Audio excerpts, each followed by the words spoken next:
What is going on, guys? Today I'm going to be showing you guys how to make a super cheap mount for your transducer inside one of your scupper holes.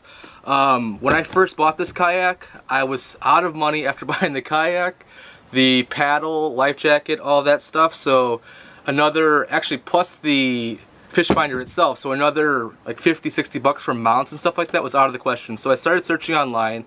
I found some guy's thing on Reddit how he made a transducer mount. I'll link that below to give him some credit. And yeah, I will show you guys the mount right now and then show you how I made it. So yeah, let's go. Alright guys, so for this mount, you're going to need your transducer. I have the Garmin Striker 4. Very good transducer. I like it. It's only like $100, so super convenient.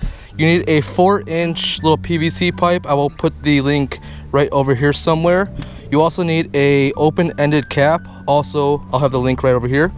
And then the little nut that came with the transducer to mount it, and then a zip tie just to tie all your cables together and make everything neat. All right, first of all, on the PVC pipe that you bought, you're gonna take it, run the wire all the way through it, and line it up with the holes on the transducer.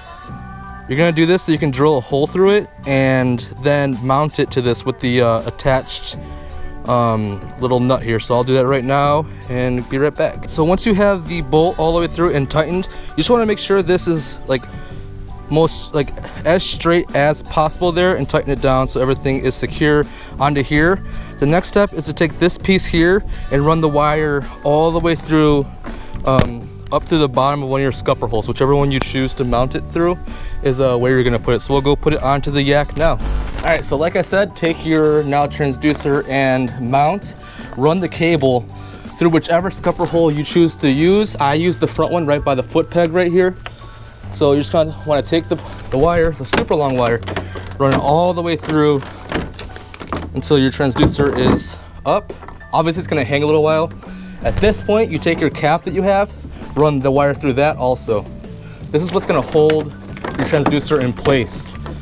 So you wanna run that all the way through, pull your transducer up, face it in the right direction of course, and then begin to tighten the top cap so that it's nice and snug on there. That's pretty much it for this thing. I mean, it was what, like $1.20 for one piece and then 80 cents for the other. So $2 mount, or $2 for the mount.